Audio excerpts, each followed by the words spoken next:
Black Star Network is here. Hold no punches! I'm real revolutionary right now. Support this man, Black Media. He makes sure that our stories are told.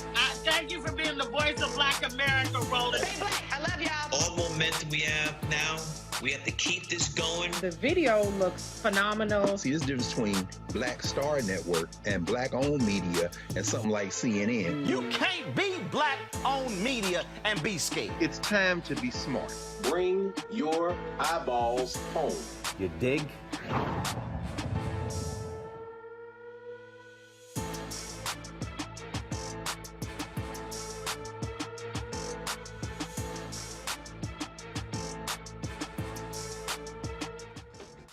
We made it through the week. It's Friday, February 18th, 2022. I'm Ray Baker, sitting in for Roland while he's still in Liberia for its bicentennial celebration. We'll hear from him a little later in the show, but for now, here's what else we've got coming up tonight on Roland Martin Unfiltered, streaming live on the Black Star Network. 24 months, 16 months in prison, and 8 months on supervised release. That's the sentence for Kimberly Potter she received for killing an unarmed black man, Daunte Wright. We'll let you hear Hennepin County Judge Regina Chu's reasoning behind the ruling and how Daunte's family feels about this so-called punishment. Journalist Georgia Fort has been following the case since Potter fired those fatal bullets on April 11th of last year. She'll be here to tell us what the atmosphere is like in Minnesota. And do you all remember the black man who was trying to save his autistic client from being shot by cops and he ended up taking a bullet? Well, the Florida Appeals Court overturned the conviction of that Miami police officer who fired the gun, injuring the man who was trying to help his patient. And this is NBA All-Star Weekend and Howard University, HU, and Morgan State, Baltimore's own, are going head-to-head as the NBA expands their support of historically black colleges and universities. We'll have a preview of that game. The Southern Black Women and Girls Consortium awards more than $2 million to organizations that serve Southern Black girls and women. We'll learn more about that. And in our Education Matters segment, you'll meet one woman who had the desire to show the world that simply B is for Black Brilliance. We have all this and more coming up. It's time to bring the funk on Roland Martin Unfiltered, streaming live on the Black Star Network. Let's go. He's got it. Whatever the biz, he's on it. Whatever it is, he's got the scoop, the fact, the find. And when it breaks, he's right on time and it's rolling. Best believe he's knowing.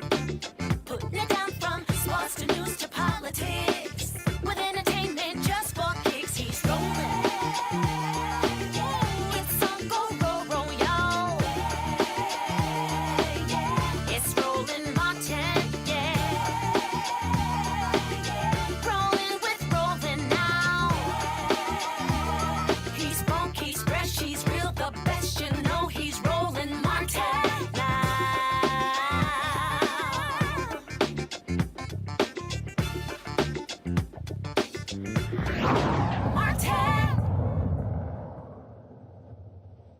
They were so tied up into her feelings and what's going on with her that they forgot about my son being killed. My life was taken. And it's just sad to say that I feel like we was tricked. So once again, we are standing here to say that we're very disappointed in the outcome. Yes, we got a conviction, and we thank everybody for that. But again, this isn't okay. This is the problem with our justice system today. White women tears trumps. Wow. Trumps justice. And I thought my white women tears would be good enough because they're true and genuine. But when they're coerced, coached, and taught by the defense attorney, I guess we didn't have a win in this at all. That was the reaction from Daunte Wright's mother and father after judge from Hennepin County and Hennepin County Judge Regina gave ex-Minnesota police officer Kimberly Potter, who said she mistakenly pulled her gun instead of her taser, a 24-month sentence for killing her son. Let's take a listen to Judge Chu. This is one of the saddest cases I've had on my 20 years on the bench. On the one hand, a young man was killed, and on the other, a respected 26-year veteran police officer made a tragic error by pulling her handgun instead of her taser. Thank you to everyone who spoke. I have been profoundly moved by the comments of the Wright family. Daunte was very loved. His son has lost a father. And Mr. and Mrs. Wright, I cannot begin to understand the grief of losing a child. I'm so sorry for your loss. Kimberly Potter honorably served her community for 26 years as a police officer. She was a respected officer and consistently went over and above the call of duty. She's a wife, a mother, an aunt, a granddaughter, a colleague, and a friend to many. In addition to the letters that were forwarded to me by Mr. Ng, I received hundreds and hundreds of letters in her support from colleagues, family, friends, acquaintances, community leaders and members, and even strangers. I read them all. They paint a portrait of a woman who touched a lot of people in a good way. I want to talk briefly about the aggravating factors that were brought up in this case. As I mentioned before, the state initially took the position Ms. Potter should receive a sentence above the guidelines and filed a brief in support of 2 aggravating factors under Blakely. All parties agreed that I would determine whether aggravating factors existed to justify a harsher sentence than that set forth in the guidelines. I feel compelled to address the grounds for that request because they were made public, and I think it is important to note they were not proven in this case. The state did not meet its burden of proof on the first factor.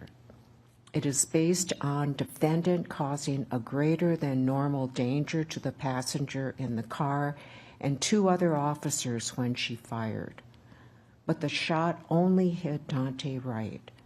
The passenger and the officers were not injured by that shot. The cases cited by the state in its brief did not support its position. In fact, they illustrate why this case does not involve a greater than normal danger to others. In the Fleming case, he fired a gun 6 times in a park filled with children. In State versus Omaha, defendant fired numerous shots into 2 apartment buildings. There is no comparison here. The state also did not meet its burden of proof on the second Blakely factor. Contrary to the state's claims, Kimberly Potter did not abuse her position of authority. In fact, it is undisputed Ms. Potter or Officer Potter was in the line of duty and doing her job in attempting to lawfully arrest Daunte Wright on the warrant when she mistook her gun for her taser. What's more, she drew her taser legitimately to protect a fellow officer on the other side of the vehicle who could have been dragged and seriously injured if the car were to speed away. Officer Potter's conduct clearly was not significantly more serious than that typically involved in the commission of the crime in question, justifying an upward departure. Turning to defendant's request for a dispositional departure, there is no question that Ms. Potter is extremely remorseful. She showed that today. She showed that when it happened. It is also beyond dispute that she is particularly amenable to probation. But the court retains the discretion to make departure decisions independently. The court is not required to depart even where mitigating factors are present, and that's set forth in State versus Birch, 689 Northwest 2nd, 276, affirmed by the Supreme Court, 707 Northwest 2nd, 660. This has been an extremely difficult decision. In making my decision, I look to the purposes of incarceration. There are 4: retribution, incapacitation, deterrence, and rehabilitation. 3 of the 4 would not be served in this case. Incapacitation refers to the physical removal of a convicted person to prevent them from committing future crimes. That is not an issue in this case. Kimberly Potter does not present a danger of future crimes, obviously. Deterrence refers to the prevention of future crime and the idea that those who have committed crimes will be discouraged from reoffending after experiencing punishment. That purpose would not be served here. Rehabilitation is also not a purpose that would justify incarceration in this case. Ms. Potter does not require rehabilitation to become a law-abiding citizen. Retribution, or serving time as a way for a convicted person to pay for the harm inflicted on a victim, is the sole purpose that applies in this case. And in this case, a young man was killed because Officer Potter was reckless. There rightfully should be some accountability.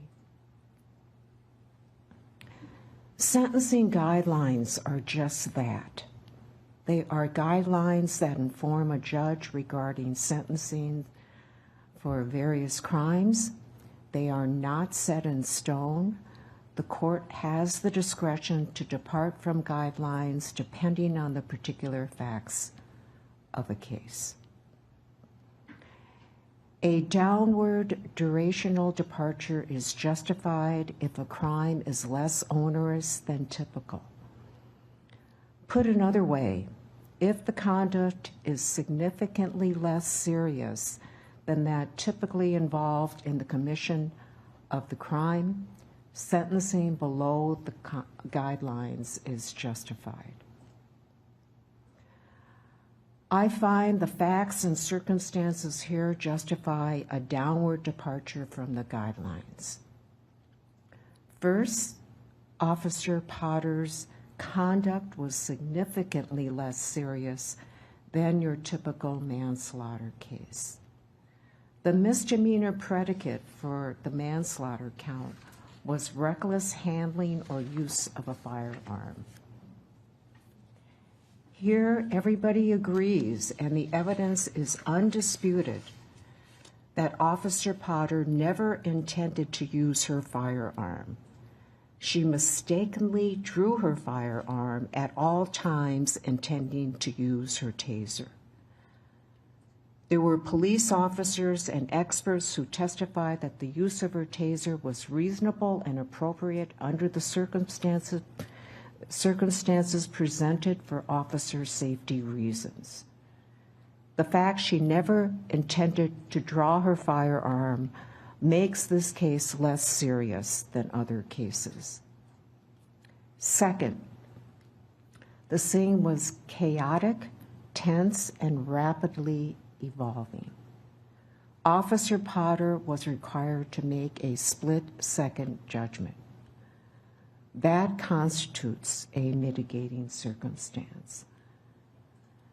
Finally, unlike other manslaughter 1 cases, Officer Potter's actions were not driven by personal animosity toward Daunte Wright. Instead, she was acting in the line of duty in effectuating a lawful arrest.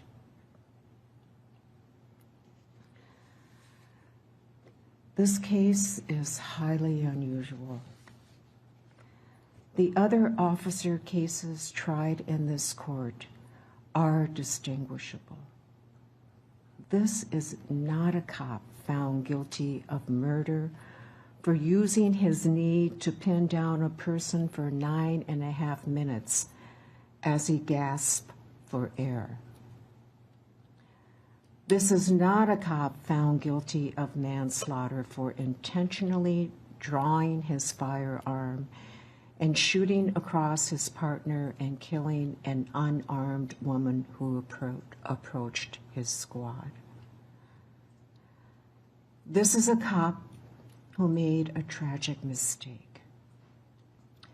She drew her firearm thinking it was a taser and ended up killing a young man. Ms. Potter, will you please rise?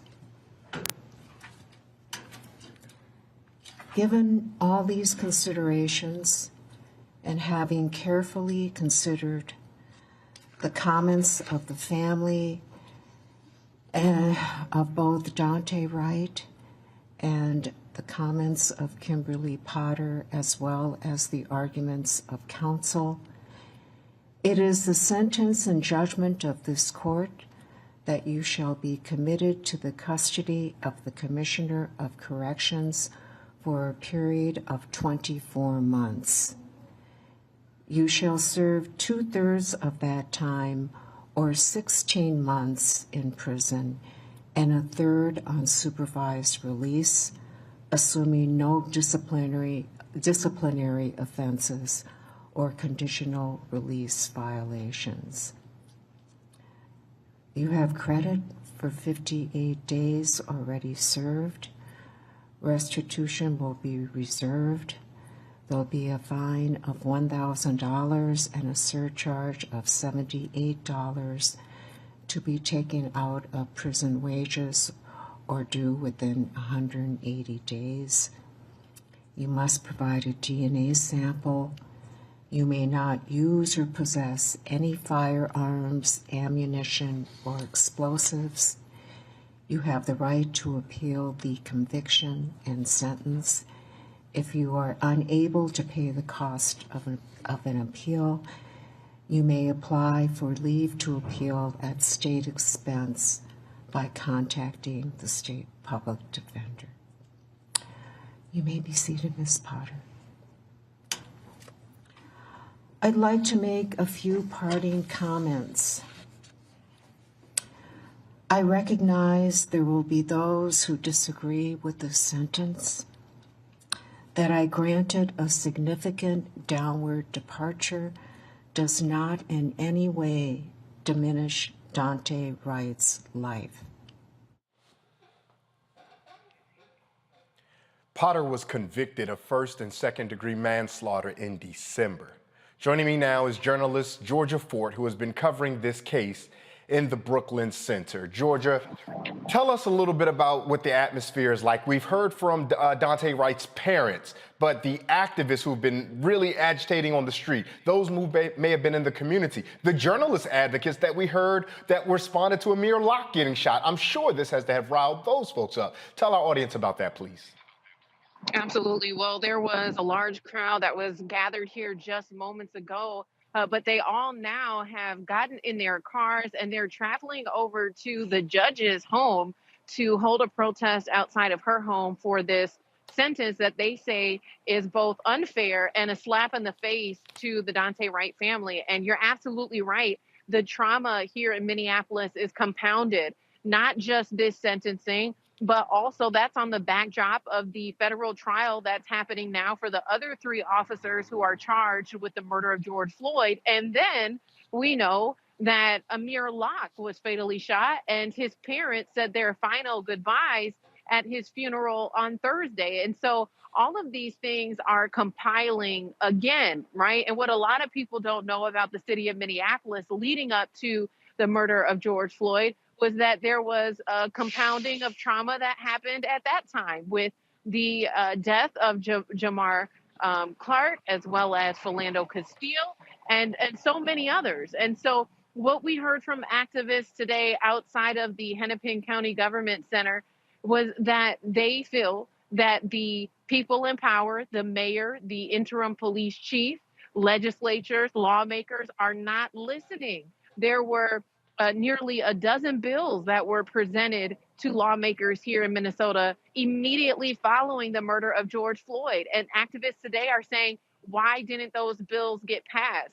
Activists here today were saying, why did the bills that got passed, why did they get watered down? And, again, even in this situation where there is a conviction, it doesn't match up to the amount of time that Mohamed Noor got here in the city of Minneapolis when he said he mistakenly fatally shot Justine Damond, who was a white woman. And so, again, what we're hearing is that there are 2 justice systems, one for white America and one for Black America.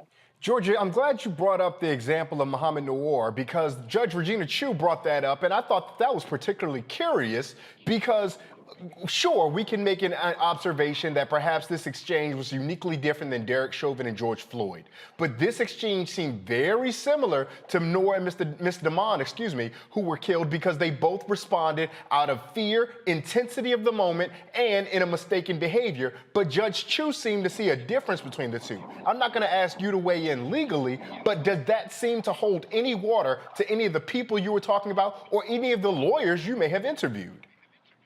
Well, even with Mohamed Noor, it was very convenient that there was an unraveling of justice in that case because he did appeal and he won his appeal. And so his sentence was reduced shortly before this trial started. And so a lot of people pointed to that because, and this is so significant from a legal standpoint, because Mohamed Noor's case was the precedent in both of these cases, right? Especially we heard it cited a lot in the Derek Chauvin trial. And so for Mohamed Noor to win his appeal, it unravels the foundation that specifically the Chauvin trial was set on. And so while these cases are very different, the details and circumstances are different, there, for the community at least, is an interconnectedness to the way in which the judicial system and the criminal justice system and the police department and how all of these components are working together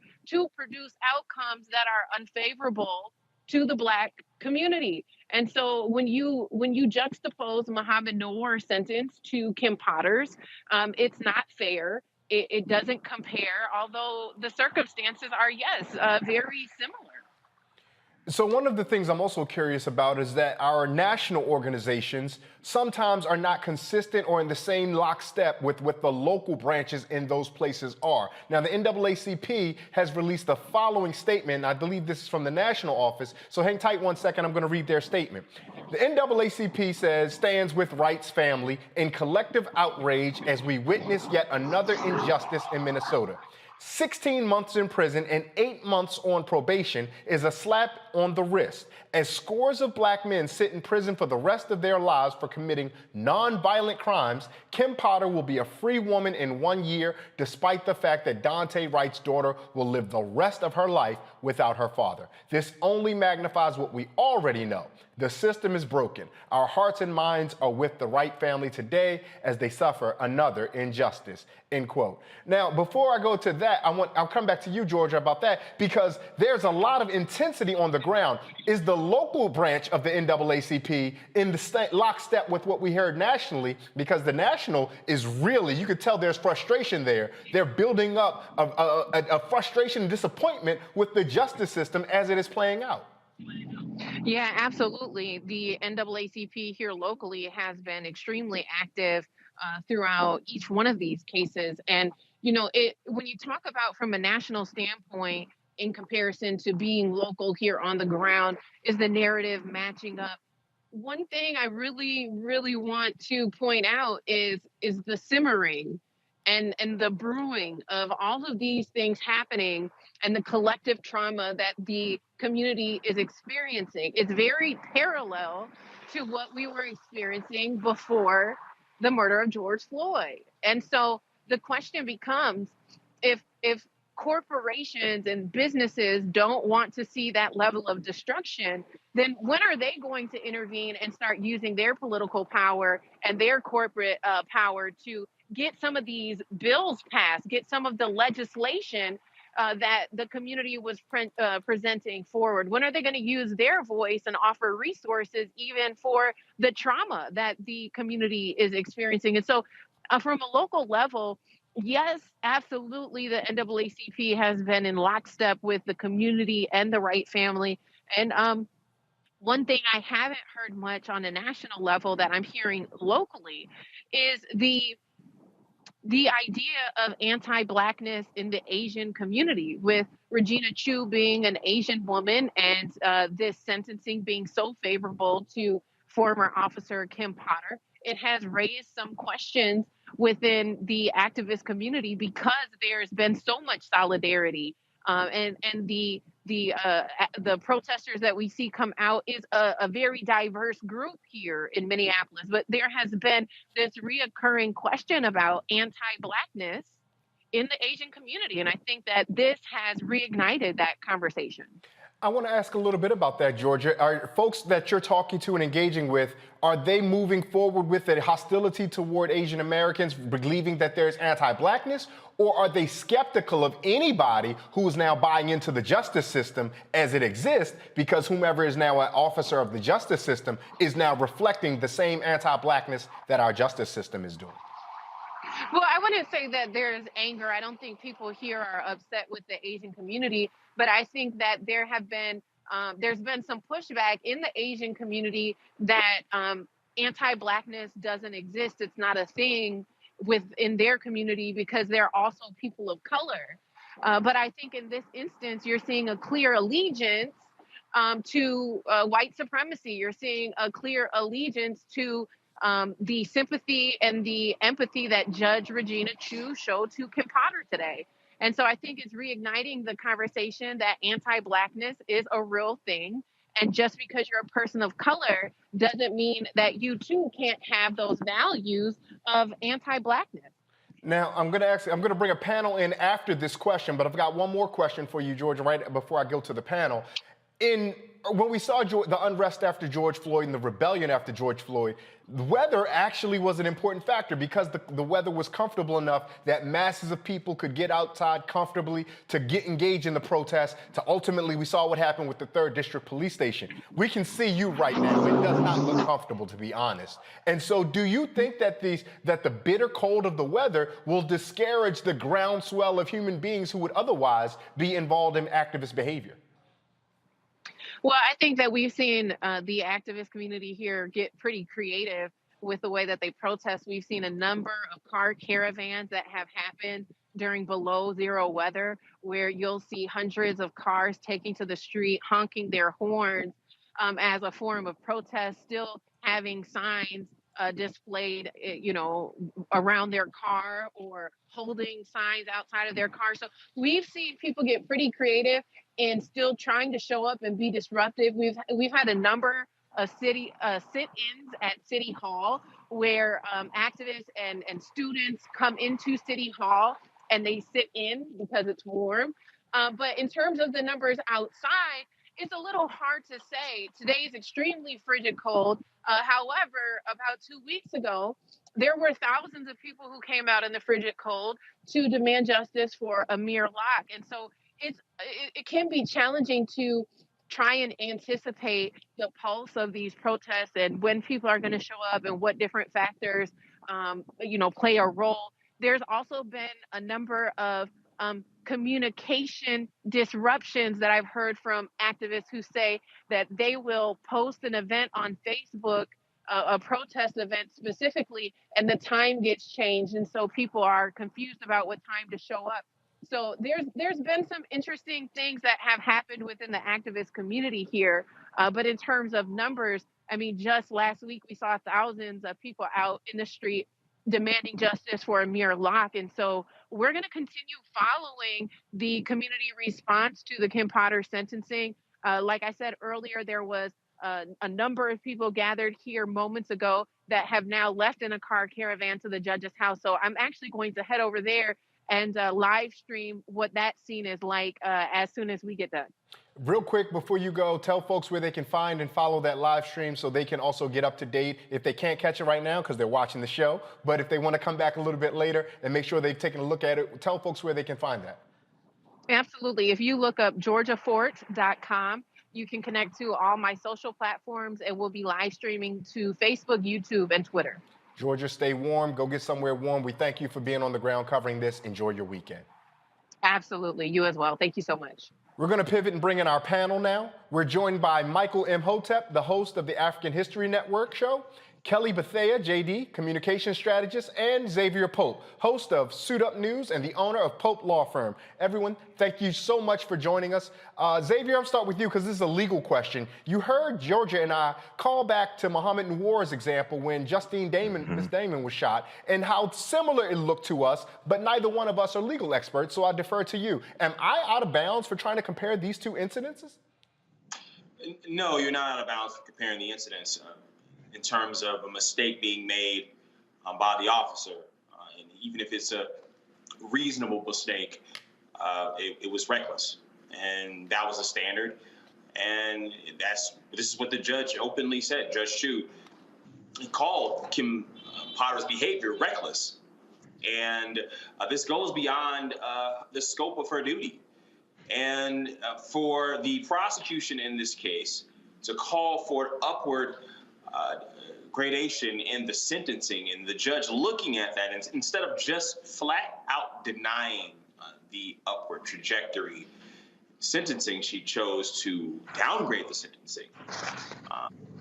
Some of the reasoning of the judge was questionable, particularly the deterrent aspect of it. You just had a rundown with Georgia of Amir Locke and of George Floyd, and the fact that this continues to happen in this community and breaking the souls and the mental capacity of a social contract that is broken in that community. And so a deterrent of this magnitude, when you only give a Kim Potter her tears and a slap on the wrist in terms of the sentencing, it remains to see where is the real connection when the legal precedent is there, and you go to that and apply her tears in this case, and you have that drip all over the justice system, and it's now drowning out true justice for the death of Daunte Wright.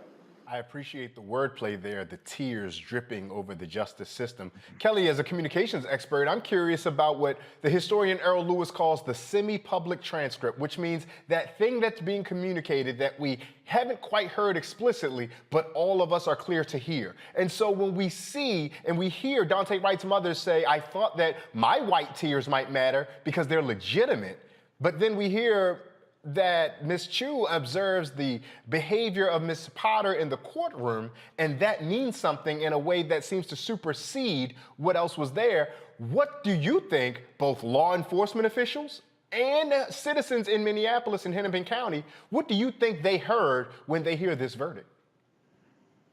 I think they heard that Black lives don't necessarily matter, and the threshold for a Black life to matter is so high that not even the justice system has that standard, really.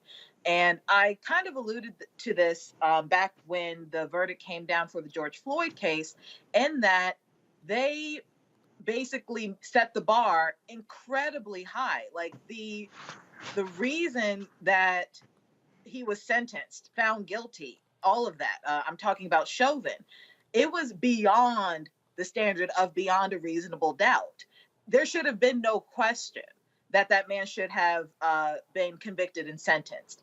But we had to basically put on a trick pony show and dissect a man's life and dissect the last 8 minutes of that man's life down to the millisecond, so that other people could see that not only did this Black man's life matter, but that someone who thought it didn't matter took it. With this case, with the Kim Potter case, it shouldn't have to take that much effort to see that not only was, I'm not going to argue malice, but she was reckless in her conduct towards this young man. The fact that the judge alluded to there was a chaotic situation, she was responding to it. Kim Potter created that chaotic situation.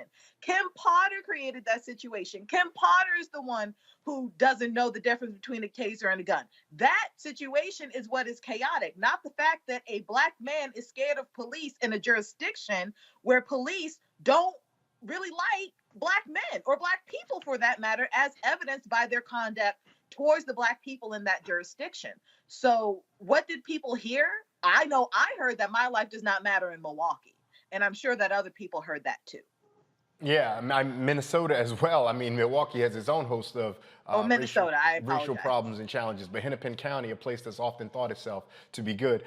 Michael, Kelly told us about reckless, and she really hammered reckless, and I appreciate her doing that. Mm-hmm. Oxford defines reckless as without thinking or caring about the consequences of action. Right? So if a law enforcement officer demonstrates that they behave without thinking or caring of the consequences of their action, why then do we think that they are no longer a threat to anyone else if we only hold them for 18 months? Well, this was another example of white privilege, and this is what I was afraid of. Even though she was convicted, I still wanted to see what the sentencing was going to be like. And she should have. So the prosecution wanted 7 years. Judge Regina Chu gave her 2 years. She should have gotten at least 7 years, because what's really important is to look at the minutes after Kim Potter shot Daunte Wright. She didn't render aid. She didn't go after the car because the car drove down the street and hit another car. She focused on herself. She called her union representative. She said that she grabbed the wrong gun. She said she's going to jail. She focused on herself. She didn't focus on Daunte trying to save his life. That's more recklessness. Okay, so she should have gotten at least 7 years. But the other thing that I think is really important to understand is a couple of things. Number one, I watched it live, and Judge Regina Chu, then after she renders her sentencing, then she wants to bring up President Barack Obama, talking about put yourself in the other person's shoes. Well, why don't you put yourself in the shoes of Daunte Wright's parents, who are there in court grieving, trying to get a just sentence for their son who was wrongly killed and won't see his own son grow up. The other thing that's really important to understand is understanding how elections have consequences. Judge Regina Chu was appointed by Governor Jesse Ventura in 2002. She's a Hennepin County district judge. She was reelected in 2004. She was elected in 2004 to serve a full term, reelected in 2010 and 2016. If she runs for reelection, she's up for reelection in 2022, this year. The activists have to organize to vote her ass out of office also. Elections have consequences as well. And yes, they should protest at our home also. This is serious. And lastly, we talked about the George Floyd Justice and Policing Act. Where are the corporations that put out statements when George Floyd was killed and pledged money and things like this? They should be putting pressure to get the George Floyd Justice and Policing Act passed. It already passed the House of Representatives 220 to 212, March 3rd, 2021. No Republicans, I want everybody to understand me, no Republicans in the House of Representatives voted for the bill. The one Republican who did put out a tweet, said he made a mistake and was going to change his vote.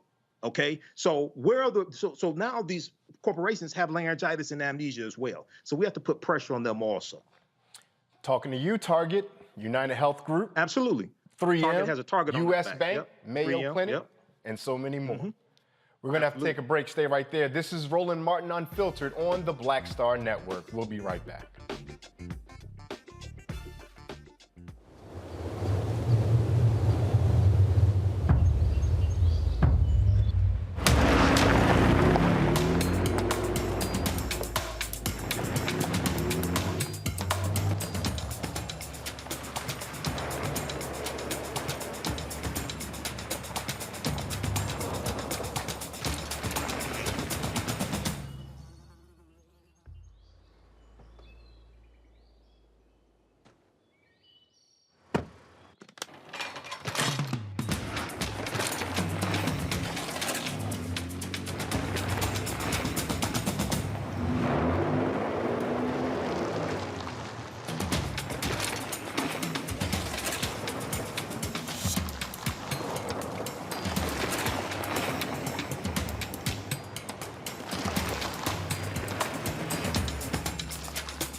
On the next Get Wealthy, make the shift from earner to owner and achieve the level of success that you desire and that you deserve. You have to know your worth. You can't settle for what someone is going to give you. You've got to take ownership and be prepared to make some smart money moves. Oh my goodness, it's such a good feeling to achieve the goal that I set. If charity can do it, you can too. So watch Get Wealthy on the Black Star Network.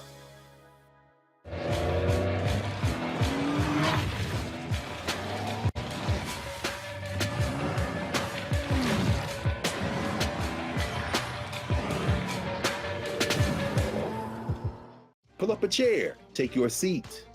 The Black Tape with me, Dr. Greg Carr, here on the Black Star Network. Every week, we'll take a deeper dive into the world we're living in. Join the conversation only on the Black Star Network.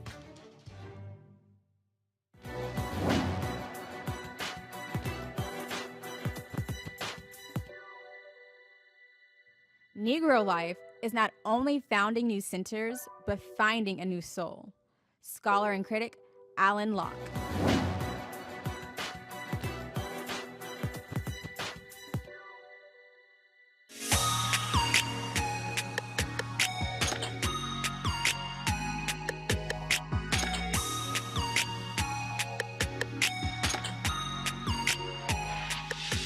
Liberia, like the rest of the world, has been greatly impacted by COVID. But a strong-willed Liberian woman who spent 30 years here in the United States, in New York City, made it her mission to do all she could to keep Liberians safe. Roland Martin caught up with her. What do they want to do? Someone went to go to the States because they have 2 homes. So they felt the weight. Now, we are beginning to bring it down. I am the national coordinator of COVID-19 response in Liberia, appointed by the president. So now I decided to do 7 things. And as we can see, the numbers have gone down. Right. I decided to bring the vaccine center to help Ministry of Health and the incident managers. I noticed the pushback on this vaccine. Let me do something to see how they can come. So I started giving them food packages. Right. I started with the youth, the troubled youth. And they started coming in, get the packages from them. They called their friends to come in. So we vaccinated 400 of them. There you go. And then you have women coming in. Right. Young people coming in. Now we have the 12 to 17. They're not supposed to come here, they're supposed to be in the schools. Right. But they are coming to. Okay. Our platform is the best. We do it all the way. You come in, we register you, we vaccinate you, we observe you, then we certificate you. You have to have that PRN, that vaccine registration number. It's for all over the world. Okay. It is it's helping a lot of people. Good. So this is what I'm doing. I've done over 27 to 28,000 people already. Wow. In this little space. Got it. Yes. All right. We're working 7 days a week. Okay. And the message is out, everybody's coming. So I'm very pleased. All right. Great job. Yeah, you haven't had any deaths at all. Wow. Even the cases, they're all the way down. Good. There are some days that they are just 2, some days 1, some days 0. Glad to hear. No deaths. Glad to hear. Yes. That's how you do it. For the purpose of, give your name. Give your name. My name is Mary Bro. I'm the Director General. Hold on. Gotta spell your name. Okay. Mary, of course you know Mary. The last name is Bro, B-R-O-H. I am the Director General for General Services Agency here in the Republic of Liberia. I'm the former mayor of the city of Monrovia. I was also a passport director, and I was also at the port, at the free port of Monrovia. And so I'm so happy to see you. Glad to be here. Mr. Roland Martin. You know, I'm a New Yorker, you know. Well, I'm glad to be here. I'm so here. happy to see you, and thank you for coming. And this is just a blessing to our nation. I appreciate it. Such a good... I appreciate it. You're looking mighty colorful there, too. Oh, yes, I am. You know. And I'm 70 years old now. Okay. I'm getting older, so I will soon be leaving the stage. But I will do some volunteer work. And I'm teaching a lot of young people how to volunteer their services. But it's good to see you. I appreciate it. Thank you. Thanks so much. For coming to commemorate with us on the 200 years of freedom. I appreciate it. Okay. All right, you take care. All right, have a good one. All right, be well.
Hi, I'm Dr. Jackie Hood Martin, and I have a question for you. Ever feel as if your life is teetering and the weight and pressure of the world is consistently on your shoulders? Well, let me tell you, living a balanced life isn't easy. Join me each Tuesday on Black Star Network for A Balanced Life with Dr. Jackie. We'll laugh together, cry together, pull ourselves together, and cheer each other on. So join me for new shows each Tuesday on Black Star Network, A Balanced Life with Dr. Jackie.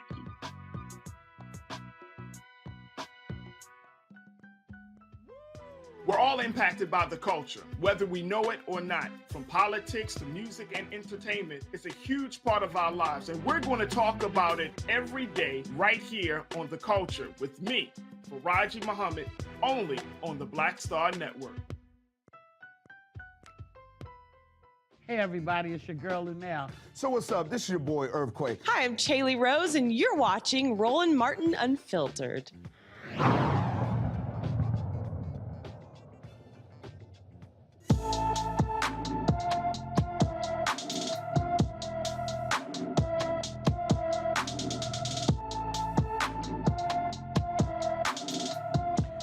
Treasure Dorsey disappeared from Norfolk, Virginia on February 11th, 2022. The 17-year-old is 5 feet 5 inches tall and weighs 120 pounds with brown hair and brown eyes. Treasure was last seen wearing a green hoodie with a smiley face, black jeans, sneakers, and a ring on her left hand. She has a scar on the left side of her upper lip. Anyone with information on Treasure Dorsey's whereabouts should call the Norfolk Police Department at 757-664-7000.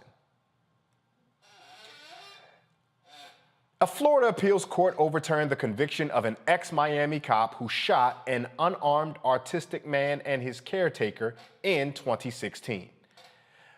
Arnaldo Rios Soto, who has severe developmental disabilities, ran away from his group home, sat in the middle of the street to play with a toy car. Now, his caretaker, Charles Kinsey, laid down on the ground with his hands up, telling officers they had no weapons.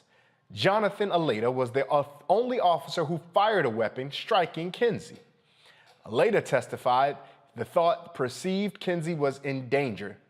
thought that he perceived Kinsey was in danger. The appeals court ruled that the lower court was wrong in not allowing information about Aleda's hostage situation training to be brought up in court. Aleda was convicted of negligence, but acquitted of attempted murder charges. Whether Aleda will be retried in the case will be up to Florida state's attorney. In Ohio, a federal judge says a former sheriff's deputy who fatally shot a black man was not acting as a federal agent, sending it back to state court.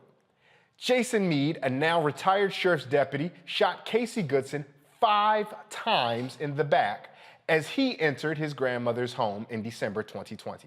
Meade was not on assignment as a Marshals Task Force member when he fatally shot Meade and had no authority to arrest him. Now, Meade faces 2 charges of murder and 1 count of reckless homicide.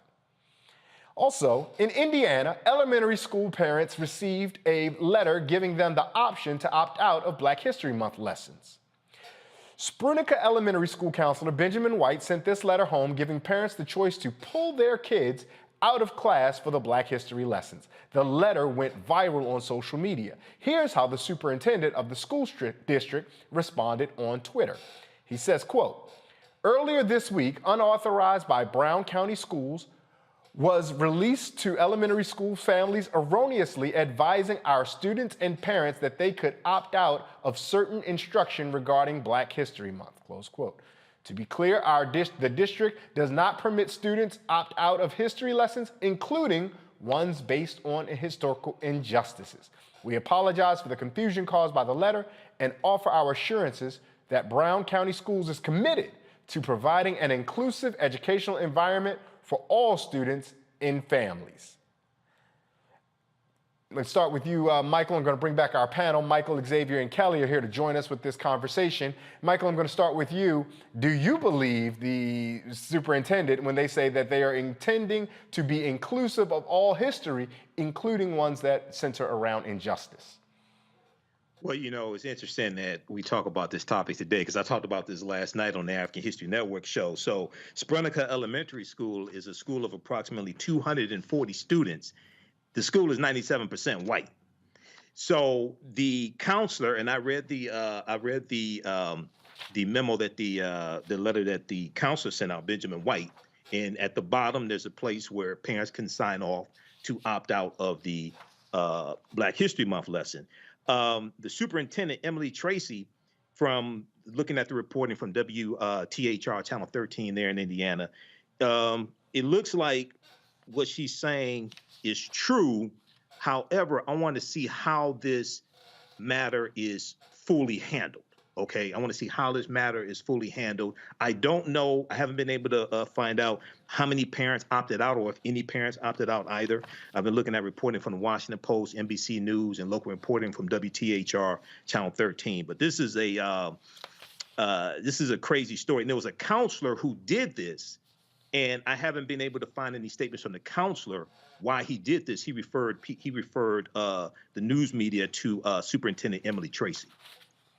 And Kelly, when you hear what's going on, I mean, this seems to us, can keep in mind, Ohio is set to pass 3 anti-CRT bills. And we already know, we've done it, work here. CRT is not being taught in K through 12 education. It's really just a facade to keep folks away from being honest, a reckoning of the United States history. Given all the details that Michael just put before us, is your takeaway anything other than they were trying to shield these white students from the truth about the country they call home? That's interesting that you say shield. I don't know if it's shield so much as just be in denial about it. Because I don't even know if they know what the history is, right? I think people, white people specifically, are so afraid of the truth that they are willing to do whatever it takes to just not showcase it, not to bring it to light. And we've seen this in our history, ironically. I mean, most recently, not that I've recently learned it, but most recently, a lot of us learned just how far legislation and legislators in Oklahoma tried to hide the Tulsa race massacre for, almost centuries, plural. Literally stripped it out of history books, forbade it to be spoken about on a communal level. So, I mean, you have that with Tulsa, with Rosewood, with Seneca Park in New York. And it's not necessarily about shielding so much as it is burying. Like, they just do not want to talk about it because we have this facade of whiteness that is good, that is pure, that is, the standard. And when you start dismantling the pedestal that they put themselves on, people get shook about it. So I understand just from an objective perspective why they would not want the truth to come out. But I don't think it's shielding so much as it is burying and frankly just being in denial about what has really gone on in this country. Xavier, you have some experience in your background and spent time up in the Chicagoland area, very familiar with the Midwest. So often folks hear about these kind of stories and assume that it's something from the South. Can you speak to the audience a little bit about how some of these pervasive ways of historical negligence about anti-Black sentiment and an unwillingness and uninterest to engage the fullness of the American story, particularly regarding Black people, also thrives in the Midwest just as much as it would in the South or other places? Yeah, great question. The Great Migration that many African Americans chose to come from the South to make a better life for themselves. And I think that's part of the narrative we're also missing here. We all grew up with the kings and queens of Africa all over in our classrooms, the various calendars depicting the different accomplishments of African Americans, the inventions, and things of that nature.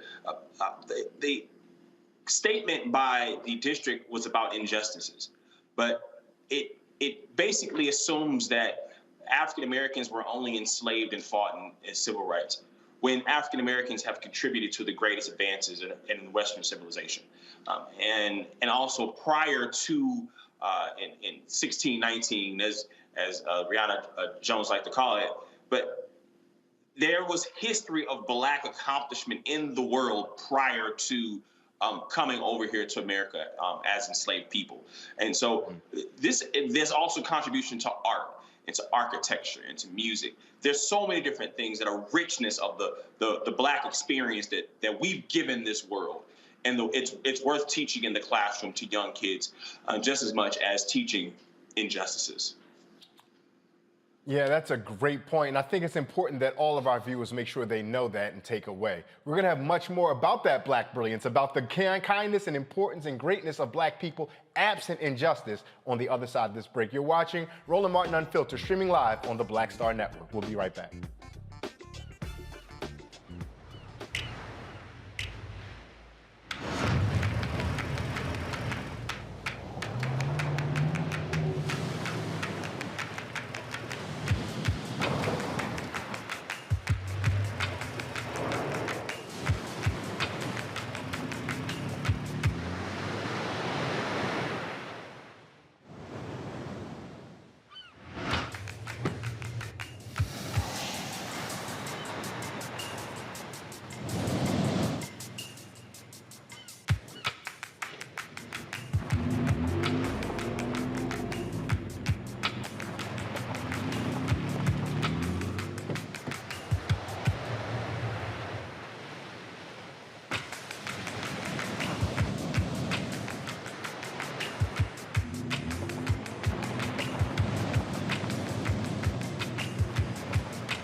On the next Get Wealthy, make the shift from earner to owner and achieve the level of success that you desire and that you deserve.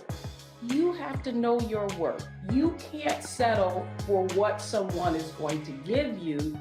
You've got to take ownership and be prepared to make some smart money moves. Oh my goodness, it's such a good feeling to achieve the goal that I set. If charity can do it, you can too.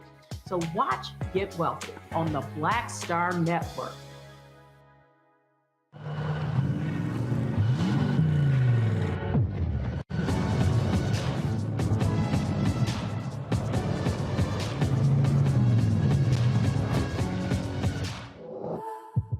Pull up a chair, take your seat. The Black Tape with me, Dr. Greg Carr, here on the Black Star Network. Every week, we'll take a deeper dive into the world we're living in. Join the conversation only on the Black Star Network.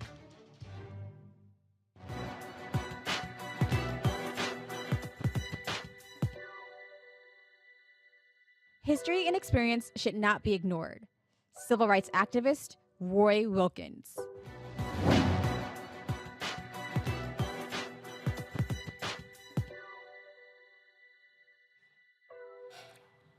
The first ever NBA HBCU Classic between the Howard University, HU, and some school in Baltimore called Morgan State University will take place in a nationally televised game for All-Star Weekend, a part of the NBA's All-Star Weekend festivities. The league is expanding its support of historically Black colleges and universities with this. Now, tomorrow's game will be broadcast on TNT and ESPN2 from the Wolstein Center in Cleveland State's home arena. Not only will these two HBCUs get national exposure, but each school will also receive a $100,000 donation from the NBA and AT&T. The funds will support student athletes with academic and wellness resources. Mia Berry covers everything HBCU for The Undefeated, and she joins us now. Mia, thank you so much for taking time to join us here on Roland Martin Unfiltered. Thank you so much. I'm so happy to be here. So, Mia, tell us a little bit about this. I know that you cover HBCUs for The Undefeated. That's the ESPN property that focuses specifically on African-American life, sports, culture, and everything else. Our good friend Kelly Carter's over there, so salute to her. But also, what the focus on HBCUs now seems to have been generated largely in the wake of what happened after 2020 and all the unrest that we saw. But kudos to ESPN and even more so to the NBA now, because it seems as though that's a commitment, no longer just a quick moment where they were acknowledging. Is that a fair read? Absolutely. It's not just the NBA, also the NFL. I recently went to the NFL's first ever HBCU combine. So you have multiple professional leagues taking the opportunity to make these investments into HBCUs. And the drawback and the feedback I'm getting from student athletes and coaches, they're excited they want this type of national exposure. You know, there's always a stigma around HBCUs for their student athletes. You know, guys don't know if they could pursue those professional aspirations. So seeing different leagues commit to HBCUs, commit to giving them exposure has been good all the way around. Now, what's interesting, you mentioned the NFL, and we'll only stay there shortly because I know this is the conversation about the NBA. What's interesting, there are several HBCUs who have more Pro Football Hall of Famers than some of the big schools we might have heard of. You can consider, for example, Jackson State, obviously Deion Sanders there, home of Walter Payton, and many countless others. Morgan State University has put plenty of people into the National Football Hall of Fame, and I don't even think Ole Miss has as many as some of the schools in Mississippi. So some of the HBCUs there. So is this energy that you're seeing not just from the students, alumni, and parents at the HBCUs, but the larger communities around those HBCUs? Are they rallying around sports there? Absolutely. Look at Jackson State, 40+ thousand people in one stadium just for their home games. HBCU alumni, the community, they've always been involved. They always have supported. It's just now you're seeing it at a larger scale. It took for Deion Sanders to come to Jackson for people to notice, oh, wow, Jackson State's selling out. They've been selling out for a while now. It's just you finally got the eyes and you got the attention there. You mentioned Deion Sanders in football. We know that. We also know that Eddie George has made his way over to Tennessee State. We know that Hugh, his last name is Hugh Jackson, is down at Grambling right now. But changing over to basketball, we saw that Chris Paul, when he was in the bubble, would almost daily come in with a different HBCU shirt. I saw Jimmy Butler wear a pair of Howard basketball shorts that, as an alum from Howard, I was a little jealous and I wanted to get my hands on them. So the NBA's pivot into HBCU seems to be surprising, but from what you're telling me, this is consistent with things that we should expect. Is that true? Absolutely. And one thing, you mentioned Chris Paul. Chris Paul is actually a student at Winston-Salem State. His family are alums, so HBCUs have been running through his veins. Last year with the NBA All-Star Game in Atlanta, the mecca for HBCUs with Spelman, Morehouse, Clark Atlanta, Chris Paul, the Player Association president, was pushing for the NBA to do something at that point in time. You saw the HBCU bans, but he wanted a little bit more. So you're seeing players make that investment now as well. Chris Paul, he also he partnered with ESPN. He had 2 HBCU tournaments this year for both Division I and Division II. So I remember you're seeing players buy in. I'm sorry, forgive me. I remember that. Was that the one that we saw earlier this year where Delaware State competed against North Carolina, Norfolk, if I'm not mistaken, or North Carolina Central? Is that the same one we're talking about? Yes, that's one of 2. That was the Division I. Division II, you saw blue bloods like Virginia Union, Ben Wallace, famous alum. Yeah, Ben Wallace there. So this game coming up, Morgan versus Howard, they played against each other in Baltimore. And in a regulation game, Howard scored 90 points, Morgan scored 80 points. And I mean, for HBCU or even college basketball, because quite honestly, if you watch the University of Wisconsin, it's not always a score fest there. But for college basketball, that's really good scoring. So what can we expect in a basketball sense out of this game from these 2 schools? Out of these 2 schools, you're going to expect a battle of the backcourts. Howard currently 3rd in the MEAC right now. I expect graduate student Kyle Foster and freshman Elijah Hawkins to be the difference maker for those teams. Same thing with the backcourt for the Morgan Bears. You have Deterion Ware, and you also have Malik Miller. So backcourts are going to be important for both schools. When they first met up, Kyle Foster had an off game. 3 points, a huge drawback from his usual 16, but now he's developing a rhythm. 4 out of the last 5 games, 20+ points. So I'm expecting to see this game's going to be determined by which backcourt does the most, which backcourt is going to make those plays down the stretch. A quick shout out to our friends over at HBCU Game Day. You can follow them on Instagram and whatnot. Also, Donald Ware from Press Box and Press Row, organizations that have been covering HBCU sports for a long time. And I'm surprised that you did, and HBCU Game Day, are the ones who had the viral internet video of, I believe it was Kyle Foster from Howard with a monster dunk on another player that really trafficked and showed that HBCU athletes have just as much athleticism as we can see from other athletes across the country. Yes? Absolutely. And not just the viral video, we have other HBCU coaches, namely Tennessee State, Brian Collins. He partnered with Vanderbilt earlier this season for an HBCU combine because he knows the talent. He's seen the talent every day. He plays against it. He just wants this talent to be shown on a national level. Right now, the NBA's only HBCU player is Robert Covington, who plays for the Clippers. And hopefully with the added exposure, hopefully in the next couple of years, we're going to see a couple more HBCU players in the league. And you mentioned Vanderbilt, and if I'm not mistaken, isn't Jerry Stackhouse the head coach there? Because Jerry Stackhouse has some North Carolina ties, and although he went to the University of North Carolina, there is no way you can be anywhere near Durham and not know about basketball at North Carolina Central. I know there are some famous pickup runs between Rasheed Wallace, Jerry Stackhouse, all down at Central. And Lavelle Moulton had a documentary series on ESPN or ESPN Plus, if I'm not mistaken, chronicling Central's basketball season during the pandemic-afflicted season. Is that correct? Absolutely. ESPN Plus's Why Not Us? And you kind of got to saw Coach Moulton and his team battle through COVID. That was the issue. A great season for them. They were expecting to win the MEAC, got cut by COVID. Last year they dealt with COVID. I talked to Moulton earlier this season about it, and he said, and I quote, "We were the most impacted team by COVID. 6 weeks missed at one point, 1 week here. They just couldn't get a rhythm. This year, you're seeing them rebound more.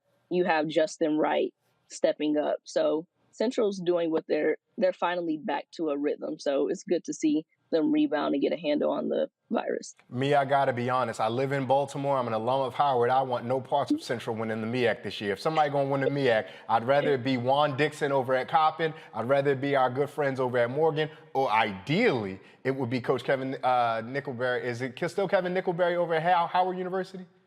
Actually, no. You have Kenneth Blankman. So, yeah. So former Duke assistant. Devil. I'm sorry. Coach Nickelberry was really good to me. I guess that's why his name is still in the top of my head. Now, beyond the court, we know that AT&T and the NBA are making financial contributions to student athletes, but there's a unique spot that student athletes play at HBCUs because we remember the former Ohio State quarterback who said, "I didn't come to college to play class, I came to play football." But at historically black colleges and universities, our professors there ensure that our athletes, while they are playing sports, you're here to learn something. So talk to us a little bit about how this contribution can benefit the scholastic career of these student athletes. Of course. Mostly the financial contributions would go to classrooms, adding any type of extra contributions that each college needs. So off the court, I think this is fantastic. Them actually not saying, we're going to bring you in to play basketball. We're also going to add a little extra money to the schools. I know the schools are both very thankful. I'm not sure just yet where the money's going to be put toward, mostly scholastic, but that's something I'm definitely going to follow up on. And that's something that we're really excited about because we are excited that at HBCUs, when our athletes bring money back to the university, if it's something that's affecting the classroom, all of our students, regardless of whether they're athletes or not, get to reap in the spoils of that. Isn't that the beautiful spirit of collectivism of people of African descent? Mia, tell folks where they can find and follow you if they want to keep up with your work and what you're doing over there with the Undefeated. Absolutely. If you want to follow my work, you can see it on www.theundefeated.com. And you can follow me on Twitter at I am Mia Berry. Mia, thank you so much for your time. We appreciate you taking time to converse with us right here on Roland Martin Unfiltered, streaming live on the Black Star Network. Have a great weekend. Enjoy All-Star Weekend. Who's your pick for the All-Star MVP before we let you get out of here? I'm going to go King James. Oh, I think he's getting a little old. He might not want to participate in all the All-Star games or anything like that. But we appreciate you. And you know what? Before I let you go, though, not just who's your pick for the All-Star, three-point contest. You got a favorite? Ooh, not just yet. It's a toss-up for me. Three-point contest is never who you think is going to win is going to win. That's true. That's true. And the dunk contest. I like Jalen Green. As someone that's seen him in person, his athleticism, his bounce is phenomenal. I can't wait to see. Hopefully he comes up with something creative. And the most important question of the weekend, who's going to win tonight's Celebrity All-Star Game MVP?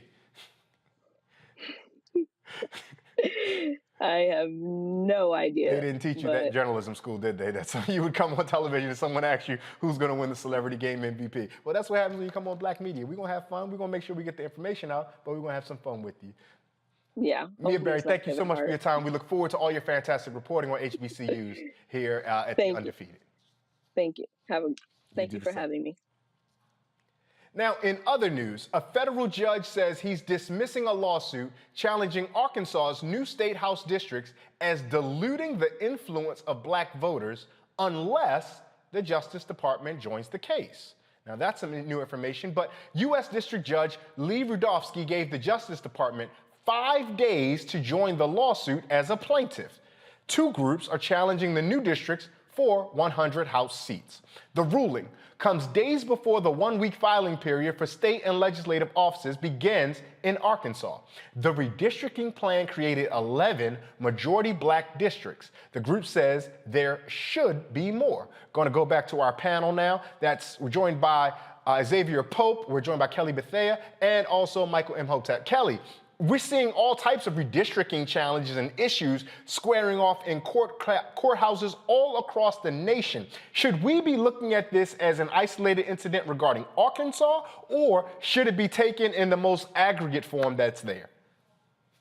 I mean, without question, this is a totality of circumstances. Arkansas is certainly not an isolated event. You can trace what's happening in Arkansas all the way back to the Holder case, almost over 10 years ago at this point, where the Supreme Court more or less dismantled our current Voting Rights Act. And that more or less set the precedent for what we're seeing right now, in that states feel like they have the power to dismantle their own respective voting processes so that Black people can't vote the way that white people can vote. And that's really what it boils down to.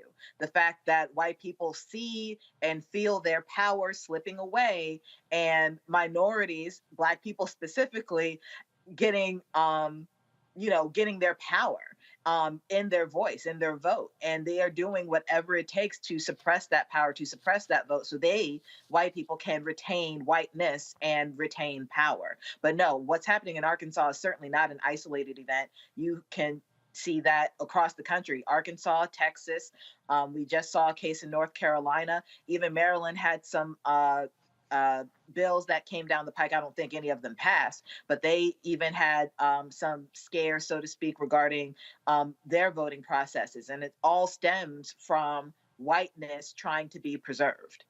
Michael, are you seeing it the same way, simply that whiteness is trying to be preserved here? Oh, absolutely. I mean, what's taking place right now is the same thing that took place after Reconstruction ended in the 1880s, 1890s. And you see, starting with the poll taxes in Florida in 1889, you see the Mississippi State Convention of 1890, where the white county judge that presided over the state convention, Solomon Saladin Calhoun, said, we're here to exclude the Negro. And they rewrote the Mississippi State Constitution and wrote into it poll taxes and literacy tests to suppress the African-American vote in a state that had a majority African-American voters. We saw South Carolina do this 1895, Louisiana 1898, Alabama 1901. So this is a continuation of going back to Shelby County versus Holder 2013 U.S. Supreme Court case that gutted Section 4 of the Voting Rights Act. This is white conservatives, white Republicans who see they have a declining population focused on maintaining control of the Supreme Court, the federal court, and who can vote as well. So this is why elections have consequences. This is why we have to educate ourselves on this and fight back against this. Now, Xavier, the thing that I'm curious about is this judge clearly sees that something is wrong here, but says unless the Justice Department intervenes, then he's just going to dismiss the lawsuit. Would it be activism out of the judiciary if he were to take some other course of action other than almost mandating that the Justice Department intervene? Well, the issue is the machinations of government may not necessarily have the wherewithal to bring these suits to bear in the first place. And maybe the judge was triggered by the fact that NAACP activist groups are bringing forth this lawsuit, but it significantly weakens the Voting Rights Act. Then it's already been weakened over time. And the fact that you're only limiting it to the Justice Department really makes it difficult, depending on the administration that's in office, what happens. And so it's just weakening and weakening. The Voting Rights Act is now weaker in 2022 than it was when Dr. King was assassinated. It's astounding, the same people who are standing up against African Americans having a free and fair shot to be able to contribute to their democracy, and using Martin Luther King and civil rights leaders as a shield for their racism, now support laws that put things before he ever stepped on the scene in the first place. And I appreciate that, and I'm going to follow up with you. I want to come back to you because we appreciate your expertise on this matter. The Judge Rudofsky, for those who don't know, was a Trump appointee. He had this quote where he said, there is strong merits that case that at least some of the challenged districts violate the Voting Rights Act, right? And so to your point about the weakening of the Voting Rights Act and the mechanisms in place, I don't want to sound like the radical who says throw it all away, but seemingly throw it all away, because it doesn't seem to be, their mechanisms, as you alluded to, Xavier, don't seem to be in place to serve the interest of justice, because Rudofsky, a Trump appointee, gets to say, well, if the Justice Department won't do anything, I will put my hands up. But as you alluded to, the Arkansas Public Policy Panel and the NAACP both appealed to the judicial branch, and the judicial branch is saying they have nothing to do. Is there, I don't want to be so pessimistic to ask, is there any hope for the system as it is? But quite honestly, is there any hope for the system as it is? We have to have hope for the system. I mean, otherwise, what are we doing here in the first place? That's number one. Number two, like was mentioned earlier by my colleague, elections do have consequences, and all the different Trump appointees, we look at the Supreme Court and what's happened at the highest level, but all through the different levels of the judiciary, well, there are a bunch of Trump appointees, and many of them not necessarily qualified to do the job to even sit on the bench in the first place. And so if you have judges that have a political bent and that you can't rely on their independence or real sound knowledge of the law and seeking to dismantle things as it goes, we're looking at decades potentially of the impact of the decisions that have been made to put them there in the first place. And that's where the hope of changing how we even consider looking at the judicial branch and reforming it as an institution has to start becoming serious to such discussions of activists as we move forward in this era. One of the things I'm curious about, Kelly, is that we saw that out of 100 House districts, only 11 of them will be majority black, but Arkansas has a 16% black population. The numbers just aren't adding up, even when it's obviously there to add up in that way. And so beyond the limits or the constraints of the system that we have, and beyond the question of voting, what recourse do black Arkansas residents, and forgive me for not knowing how Arkansas residents define themselves, but what course of action do they have beyond the course of voting?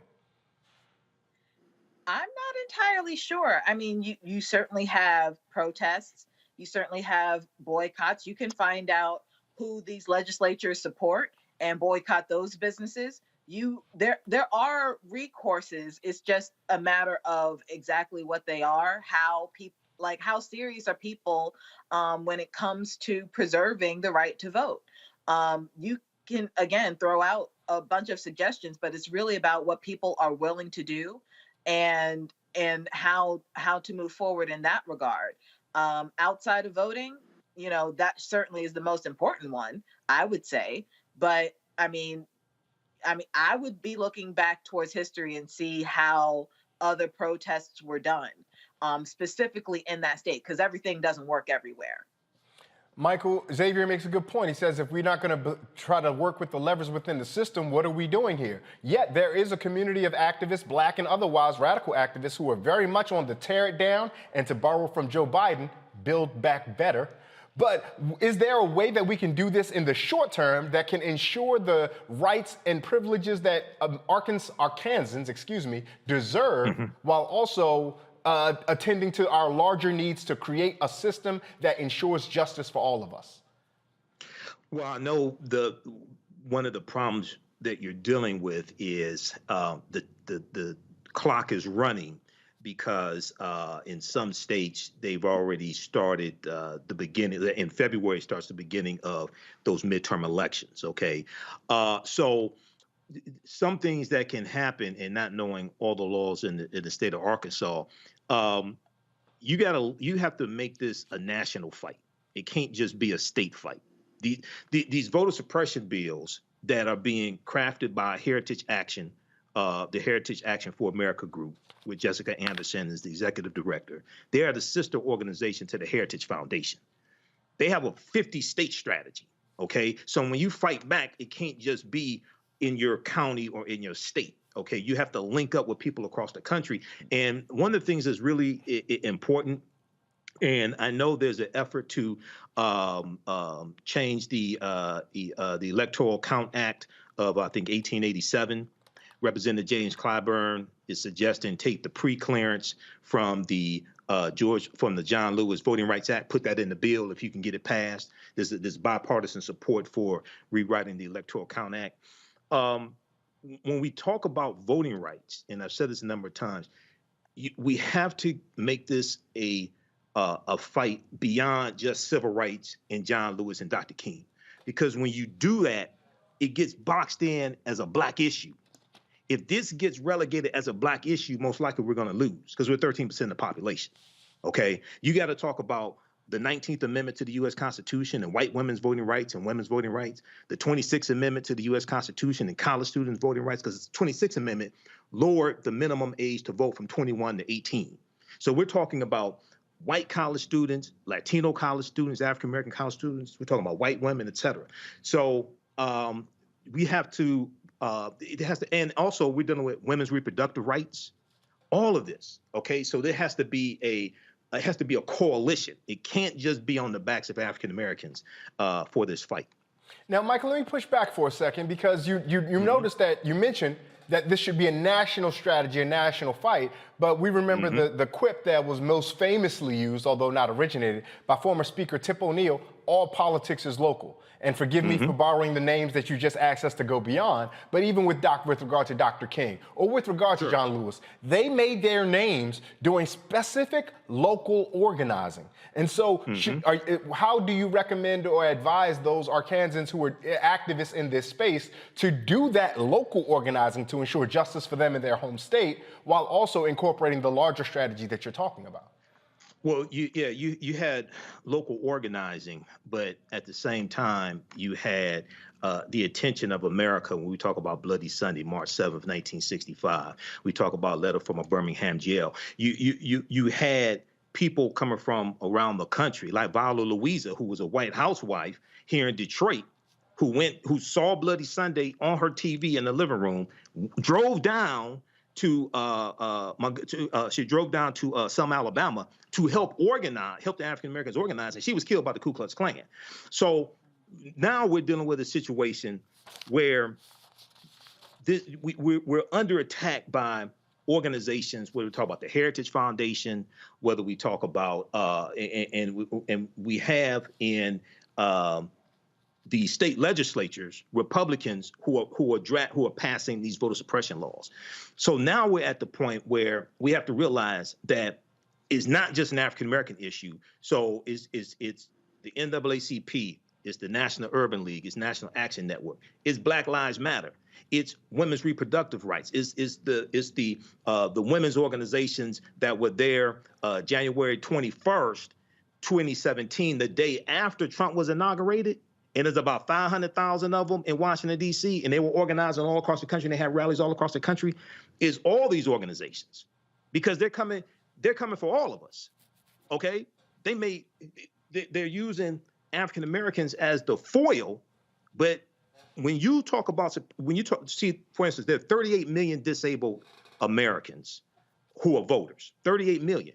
When you talk about cutting out mail-in ballots, that hurts those disabled Americans, regardless of race, who vote through mail-in ballots, okay? So we have to get beyond it. We have to get beyond just Dr. King and John Lewis. I saw the commercials running, talking, and Dr. King talk about the filibuster, things like this. You got to get behind this and show how these bills harm everybody, regardless of race. This is why, even though I love John Lewis, I think it was a tactical mistake to name the John Lewis Voting Rights Act after him. I know he wrote the majority of the bill.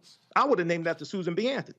Because if you name the bill after Susan B. Anthony, now you put the 19th Amendment to the U.S. Constitution front and center, and you can talk about how, see, I would have ran commercials talking about how white women's voting rights were at stake. And I would have dealt with the history of white women's voting rights. Yeah. Okay, so we have to get beyond that. Yeah, that's a good point. I tell you what, I think about the words of the rapper Lupe Fiasco, who's saying greed, but we can use the term power. It's colorblind. So they're colorblind. They're gonna come for yours as soon as they done with mine. All right, we're gonna take a quick break. You're watching Roland Martin Unfiltered, streaming live here on the Black Star Network. We'll be right back.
Hi, I'm Dr. Jackie Hood Martin, and I have a question for you. Ever feel as if your life is teetering and the weight and pressure of the world is consistently on your shoulders? Well, let me tell you, living a balanced life isn't easy. Join me each Tuesday on Black Star Network for a Balanced Life with Dr. Jackie. We'll laugh together, cry together, pull ourselves together, and cheer each other on. So join me for new shows each Tuesday on Black Star Network, A Balanced Life with Dr. Jackie. We're all impacted by the culture, whether we know it or not. From politics to music and entertainment, it's a huge part of our lives, and we're going to talk about it every day right here on The Culture with me, Faraji Muhammad, only on the Black Star Network. Hi, this is Essence Atkins. Hey, I'm Deion Cole from Blackish. Hey everybody, this is your man Fred Hammond, and you're watching Roland Martin, my man, Unfiltered.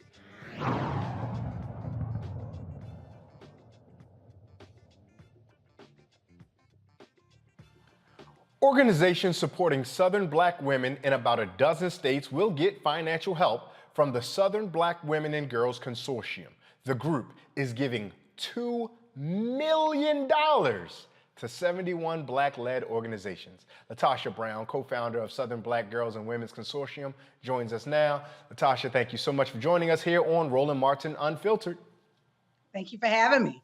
So we're so excited to hear about this, right? These 71 different organizations. And the thing that I like most about this is because these are the organizations that are on the ground doing the work. And so explain to our audience a little bit of how this money is being allocated, what it's allocated for, and who some of the recipients will be. You know, what we had is I had a vision a couple of years ago that we needed to make sure that we were putting more money on the ground for Black-led groups, for groups that actually service Black girls and women. And part of what we did is over the last 3 years, we've been building a network of the consortium, which are Black women and Black girls consortium, to build the power of Black women and Black girls by funding, supporting their work, and also amplifying their work.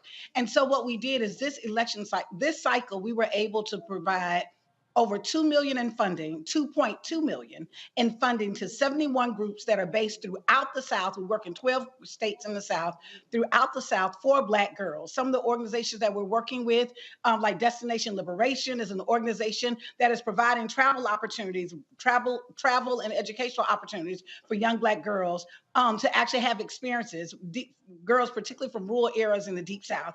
We're looking at organizations that are doing work around leadership development, organizations that are doing work around self-image, organizations that are doing work around music and the arts and the cultural arts. So the whole notion is that we would actually support what we believe are Black girls. That Black girls, we think that Black girls are the future. Just as Black women are leading on the front lines, we recognize that Black girls have been severely underfunded, underinvested.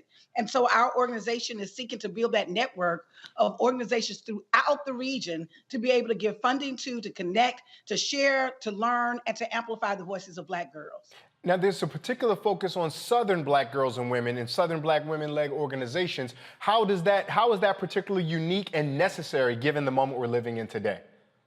You know, part of what brought this about, there was a study that was done by the Southern Rural Black Women's Initiative, and it was called Unequal Lives. And what it talked about was that Black women in the South, Black women and girls in the South, received less than 1% of philanthropic dollars. Of the $4 billion that were coming in the South, less than 1% of those dollars were going to Black women and Black girls in the South. When you look at the South, the majority of African Americans actually live in the South. When you look at the kind of investment in the South, particularly in organizations that are doing social justice work, organizations that are working with Black women and Black girls, they're severely underfunded.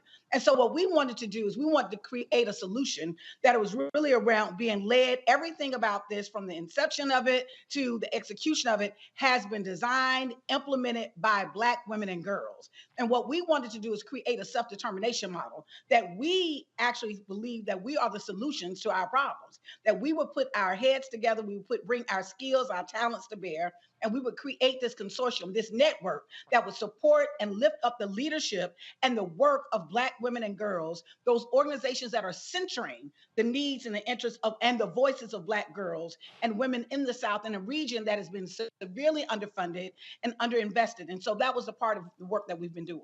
Even before allocating the money, what has been the response of some of the organizations that you guys have umbrellaed over and provided that larger sense of resource, support, and needed enthusiasm and resource, as I mentioned earlier? What's been the response to those organizations when they've now been like almost a federation with you guys? You know, we have been honored. We have learned so much. We see this as a village. We see this as what we wanted to do is we wanted to shift this paradigm of this grantee-grantor relationship that philanthropy has, that we think in many ways is very exploitive, that philanthropy usually approaches these issues as the philanthropy knows what's best, and they've got to find, and then the organizations or groups have to show that they're worthy enough to get the investment. We actually want to reverse that. What we wanted to do is to make sure that we were providing resources, but that we were co-thinking about it, that we set our priorities, not in a vacuum, not in an office in New York or Atlanta somewhere, but in community. So what we did is for almost 18 months, we went all around the region. We had convenings of listening sessions with Black girls and women, and we talked to Black girls. We had two questions. The first question was, what is a Black girl's dream? What is your dream? And the second thing is, what is needed to make that dream, to support that dream from manifesting, right? And so as a result, we created our programs. We have 4 funds. Our fund that we've launched that this comes out of is called the Black Girl Dream Fund. The whole purpose of this fund is to support the dreams and support an environment, those organizations that are working to have an environment so that Black girls, Southern Black girls' dreams can come true. Right. And so part of what we have been doing is building this relationship and this ecosystem that we're knowledge sharing. All of the grant decisions are actually made by what is called wisdom councils, that there are people within the community, Black women and girls in the community from the South, that we believe that they best know what it is that they need, that all of the grant making decision is the recommendations are by that panel. And so that all along the process, we're showing that this is a self-determination model, that we are literally the solutions to our own challenges. Latasha, that sounds wonderful, and it encourages me. It gets me to think about something that we say often, which is, what is the purpose of having Black folks in charge of things if they're just going to do it the same way that other folks were doing it before? So you all being the grantors now, it sounds fantastic that you're having a democratic center-out approach as far as the top-down. Reminds me of one of my heroes, Ella Baker. Are you finding that the organizations that you're partnering with, in the services they're providing to the girls and women in the communities they're in, are also modeling that center-out approach as opposed to top-down? Oh, absolutely. You know, one of the organizations I'll just lift up right now is in South Carolina. Is an organization called Every Black Girl. And Vivian Anderson leads that organization. And the young women that we're seeing take leadership that are actually doing conferences, they're creating They're creating businesses. We're seeing Black women are creating spaces and support networks for Black girls to be centered in it, but not be centered in a way that they are seen as victims, but that they are actually seen as contributors to all of us. That we believe that when you literally you create the space for Black girls to thrive, then that helps all of us thrive. And so part of what we're seeing is we're seeing all this work being led and at the center of this work by young women. You know, we have 22 ambassadors, youth ambassadors. Most of them are in high school, that not only they've been informing this work, but they've been shaping this work. They're planning a tour this summer, that they're going to go around and meet with other Black girls all across the South and talk about what their dreams are. That part of what we're doing is we're standing in the middle of a dream that actually centers Black girls' voices in our leadership, and that through that process, it is being co-led by Black women and Black girls. It's a multi-generational strategy. And what we believe is that we're going to make a difference, because we believe that part of the biggest resource in the South are that Black women and Black girls. I'm going to go to my panel in just a second. I would love for them to offer their questions to you, Latasha. But before I do, tell our audience about the Black Girl Dream Fund that you alluded to, that's actually ultimately a $100 million effort that we want to see through to its fruition at the end. Tell our audience about that, please. So listen, when we're talking about a Black girl dream, we're talking about a big Black girl dream. That's what we're saying. We're talking about big dreams. We have this is a 10-year initiative, $100 million. The Southern Black Girls and Women's Consortium is a $100 million 10-year initiative. Everything about it has been actually organized, funded, and supported by Black women and Black girls. That we've raised $11 million so far. We actually have 4 funds that are set up. And just like we said, we our first funding cycle, which we're very excited about. We've actually just invested over $2.2 million to organizations that service and work and center Black girls' leadership currently right now. And so our goal is for every year for the next 10 years, the next decade, over the course of a decade, we will actually build the resources and invest $100 million in organizations and efforts that support and center the voices and the leadership of Black girls and Black women. Well, we're going to start the questions on our panel with our Black woman here. Kelly, go right ahead. Thank you. First and foremost, I've been a fan of Latasha for years now, especially when it comes to Black Voters Matter. So it's an honor to be speaking with you again. My question for you regarding this initiative is, while I know that these organizations are vast in their missions and their causes in their respective states and communities, is there, outside of money, of course, is there a common dream or a common denominator that these Black girls, these Southern Black girls, want to see to fruition? And how has your organization, how has this fund helped propel those dreams?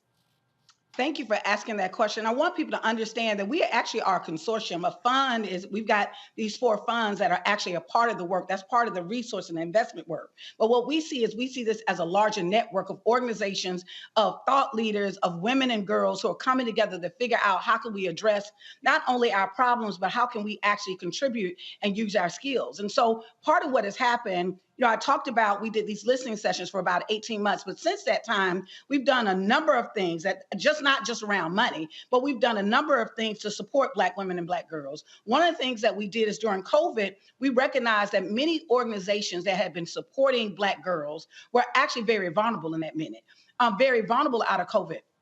And that many of them, what we also saw, and we were hearing from our partners on the ground, that there was an increase in domestic violence. There was an increase in what people were going through at home. Home is not a safe place for many folks. And that girls were actually saying that they needed outlets, they needed space. Some of them were also talking about how they were depressed because of COVID. So we created a special opportunity, which was to provide some support for those organizations that were on the front lines, that to be able in COVID, that some of this extra demand for them to actually support Black girls, that we would actually support them, not just connect them with resources, but also provide them with funding directly.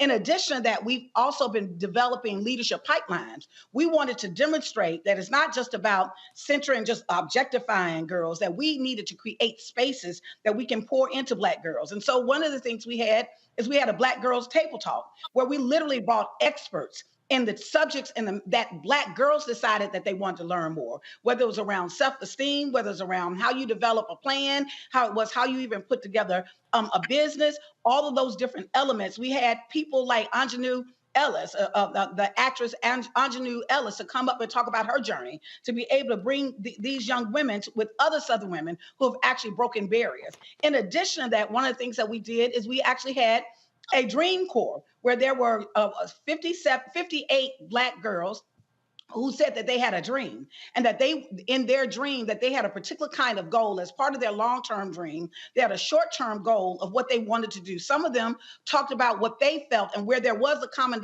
denominator is Black girls wanted to feel like they were seen, that they were seen in a way that they were respected and they were valued. Over and over and over again, that's what we heard, that they wanted to be respected, they wanted to be valued, they wanted their ideas to be supported.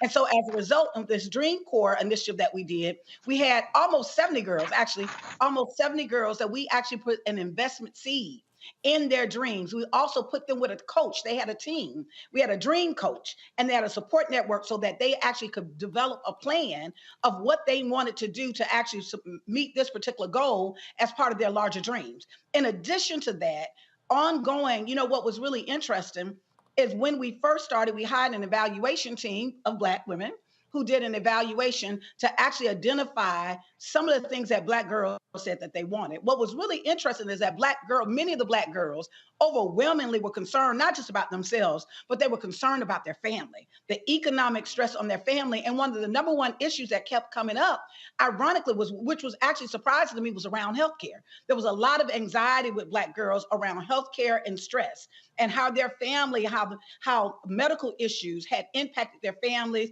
and had impacted them personally. And so another thing that kept coming up is they wanted expanded experiences. They wanted to be able to try new things. They wanted to be able to travel. And so those are some things that came up in our work. Absolutely. Michael, go ahead. All right, Latasha, thanks for sharing this with us. And between Black Voters Matter and this, I don't know where you find all the time to do all this work, but this is excellent. I know one of your new grantee partners is Brown Girls Read from Spartanburg, South Carolina, and they deal with literacy and making African American girls lifelong readers, things like this, and connect this to leadership skills. Can you talk about the importance of literacy, comprehension? And one of the reasons why that organization was created was because it was driven by the 2019 Nation Report Card from the National Assessment of Educational Progress. Can you talk about that? Absolutely. I'm so glad. We are so proud of the work and so proud to be partnering with them, because at the end of the day, part of what they're doing is shifting the culture, that we're saying that it is cool to be smart. It is that we are literally, not only are Black girls fly, right? Not only Black girls got flavor and spice, but we are brilliant, that we have, that literally we would take the space to be able to understand that many of them know that the foundation of education, that there has economic benefits in that.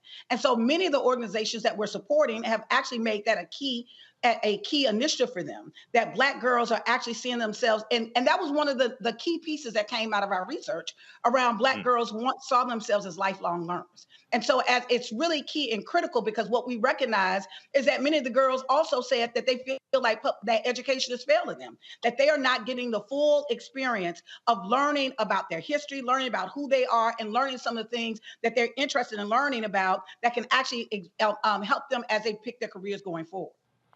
And Xavier.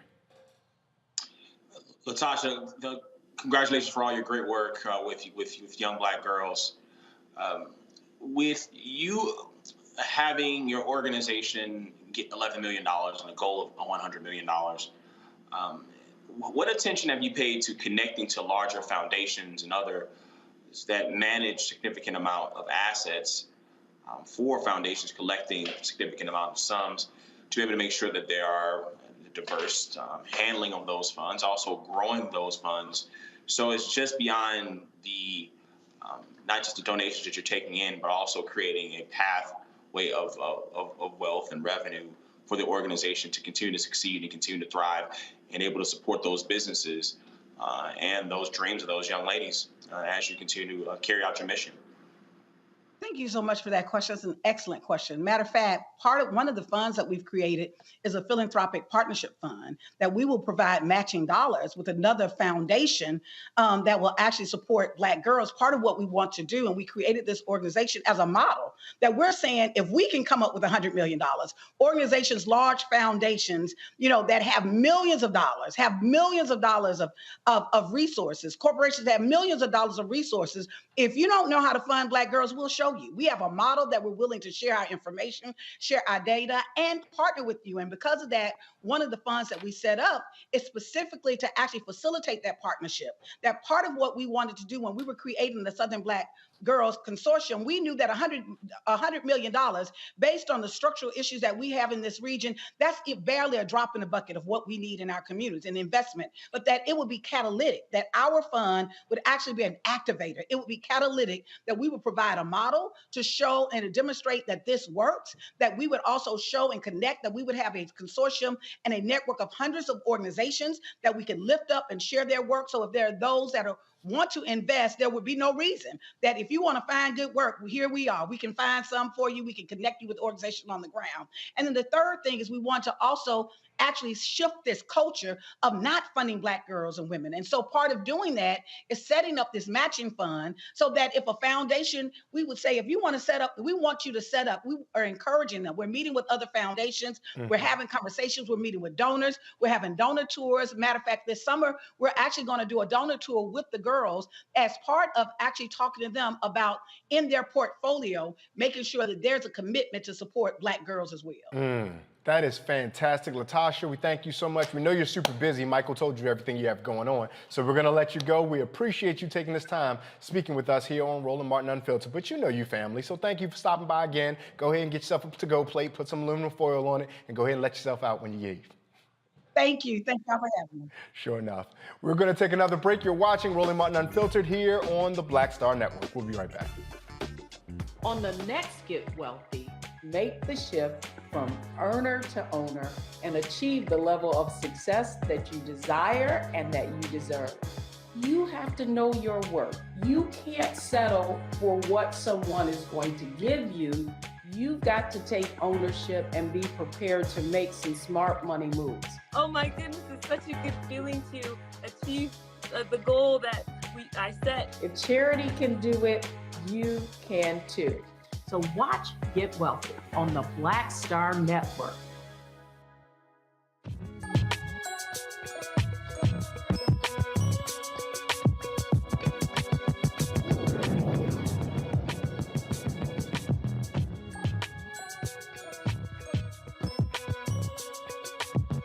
It's Black History Month, yet our children are still reading from textbooks that do not feature people that look like them or celebrate the achievements of our people. Well, B is for Black Brilliance wants to empower young minds and educators with books and materials that amplify the genius of the Black community. B is for Black Brilliance celebrates Black history and shines a light on the greatness in upcoming generations. Founder and CEO of Black Brilliance, Shauna Wells, joins me now. Shauna, thank you so much for making time. Tell us a little bit about the book and about what you hope it stimulates in young Black readers. Hey, thanks for having me. It's good to be here. Listen, the book is an agitation tool. It's an opportunity to have a conversation about Black brilliance, right? But it's just a book. And we cannot be confined to the pages of this book or, frankly, to Black History Month, right? We need to celebrate our brilliance 365 days a year, 12 months of the year, right? And so we hope that B is for Black Brilliance is an opportunity to start a conversation between students, between kids, between caregivers, and between their teachers to start talking about and reclaim the narrative of Blackness in this country. The reality is, this country wasn't built for us. And so the narrative that's been taught about us time and time again has been limited. And we represent a more robust narrative, one that centers our brilliance, centers our genius, and allows us to heal and the next generation to set themselves up to really build lives of abundance and to build new legacies of what it means to be Black in this country. Now, Shauna, that sounds fantastic, and all of us here are excited about that, but we know that we've been getting pushback in all kinds of ways from those adversaries who, to your point, don't want to support us and are anti-Black. What is the anticipated response for those folks who undoubtedly will say, if there's a book that says B is for Black Brilliance, where's the W is for White Brilliance book? Yeah, listen, they're out there. People are going to say those things. What we have to do is stop the narrative, stop giving in to the oppressive statements from our haters, right? We have to be able to reply with, listen, we have been in big and small ways part of the fabric of this country for a long time. And we have an opportunity now because we have buying power, because we have voting power, we are powerful human beings. We get to take back the narrative in different ways that our ancestors were not able to do. And so great, let them write the book. And let's keep writing our own, and let's keep talking about and centering our stories over and over and over again to rebuild and to take the opportunity to be ourselves, our authentic and true selves. What are some of the ways that you guys aggregate or determine which authors and creators that you want to really amplify and magnify the work for these various illustrations and books? Hey, listen, we're just getting started, right? So this book is an opportunity to highlight a fully Black team that wrote a book together. That is very rare in the industry. In fact, 81% of editors and publishers out there identify as white, which is alarming considering that they're making decisions about what goes in front of our children, right? So the first step is to make a decision that, hey, we want to come together and want to tell different stories. And the book is just 26 individuals. We're just getting started. We have opportunities to highlight artists, to highlight poets, to highlight musicians that haven't been able to be in the mainstream, not because they're not talented, but because they don't have access to the resources that, the industry resources that are out there, right? So we're making moves and we're having conversations with people that aren't known, right? We want to talk to the unknown artist, to the unknown illustrator, to the unknown author, to try and get their work out there and to amplify it. Now, we are about excellence, don't get me wrong. Like, we have to have this conversation in an excellent way. And so I'm an educator. I have a team of educators that helps us figure out what do we want to put in front of our kids over and over and over again so that we can be able to embrace fully our brilliance. Well, I'm going to go to the panel in just a second, but one more question for you, just because you said something and it really stuck with me. So how do you make the decisions as what should be put in front of our children? Because there's going to be a lot of folks, even within our community, who may have agreements or disagreements about what they think is the vital or essential evidence of Black brilliance and how it should be communicated to our children.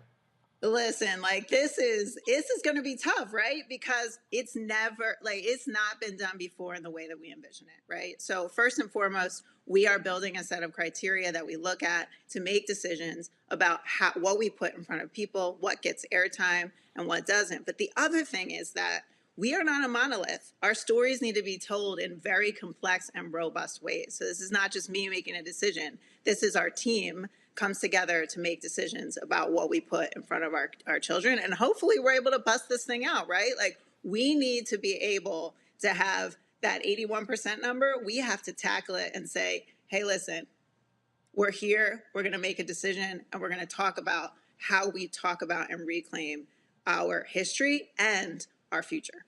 Xavier, a question for Shauna Wells? Shauna, thank you for being an aggregator of Black excellence.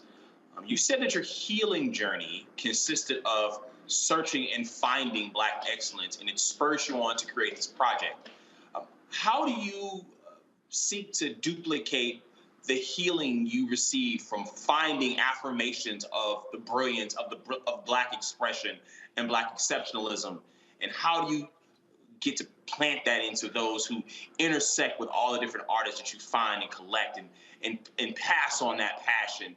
That can be healing, be a balm to the soul of people that are seeking to put together the pieces of a broken America to create a better future that we contribute more and more and more to the fullness and the richness of our expression. Woo, I love this question. You are exactly right. This was a healing journey, right? As I started to look for the names of people that had gone undiscovered, untalked about, this whole new world unearthed to me and caused me to get in touch with my ancestors, caused me to have conversations with myself about what I believe and the oppressions that I had accepted from the culture that surrounds us. Listen, we have to disrupt this narrative, right? And we have to challenge ourselves to accept and expect different. So here we are in Black History Month. I see us all celebrating.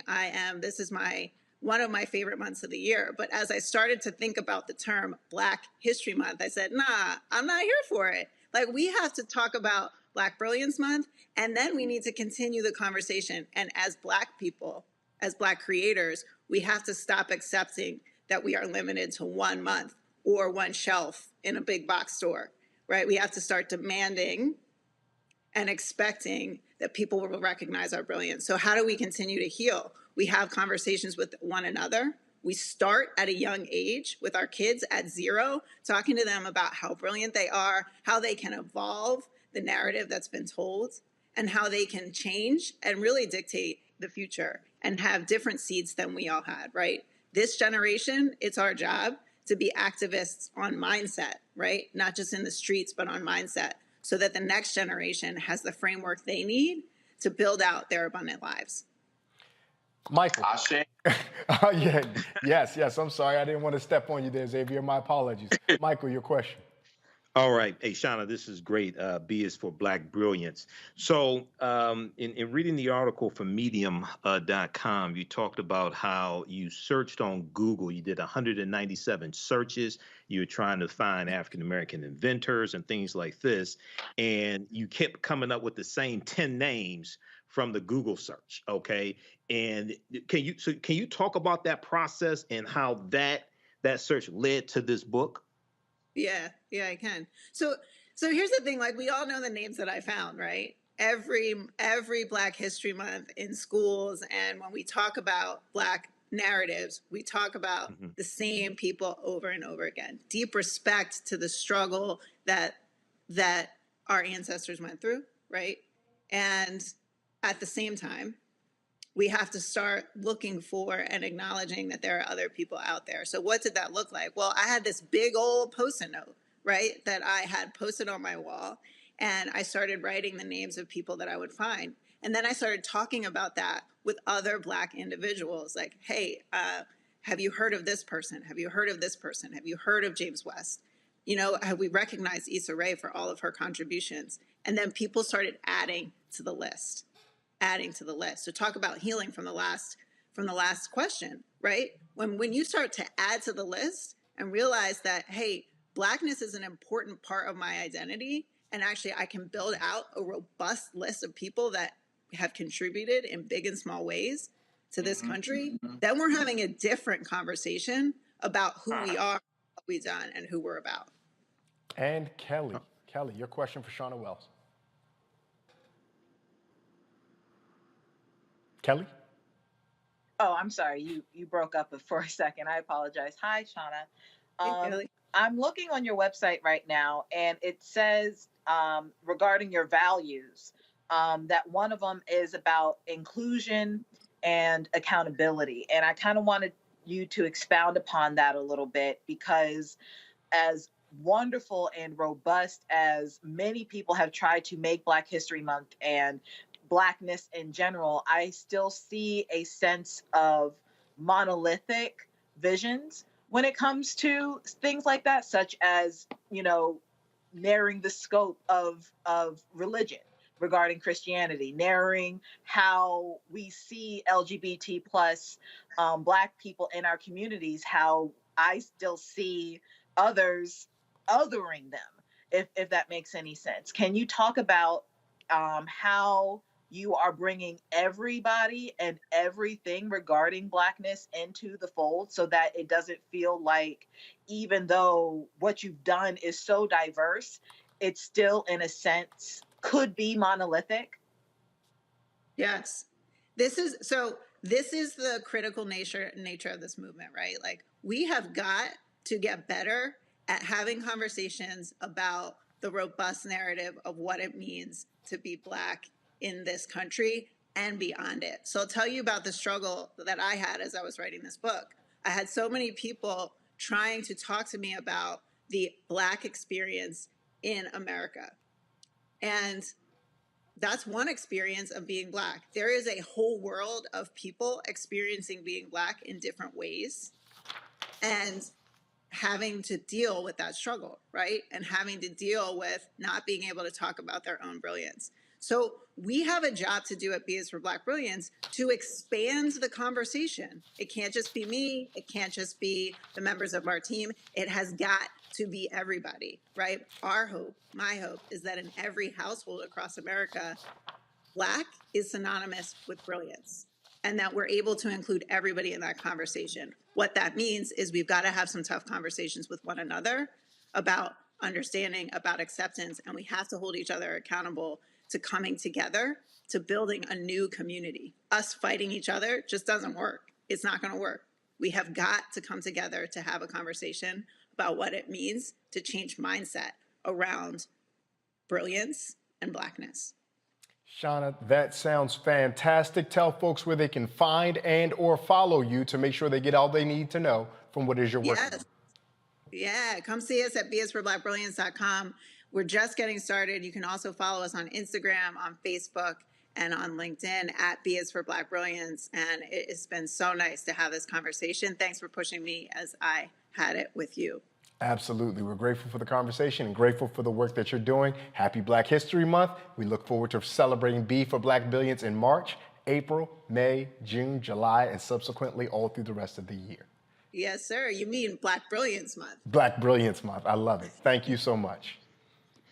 Now, before we go, we have more educational news. It's something that I want to remind all of our viewers. I know you have heard it, but I need you to hear it one more time. Here's a reminder for you HBCU juniors or seniors and parents of juniors or seniors. Time is running out for you to apply for that scholarship from Roland and McDonald's. If you attend an HBCU and Thurgood Marshall College Fund member institution, you can submit your application for the chance to receive a $15,000 scholarship. The deadline is February 28th. Go to tmcf.org for details on how to apply. Now, in addition to the free money, scholarship recipients will also have the opportunity to engage with McDonald's executives working within their respective fields of study. And lastly, we have some sad news to pass along. Longtime journalist and pioneering veteran journalist Askia Muhammad has died.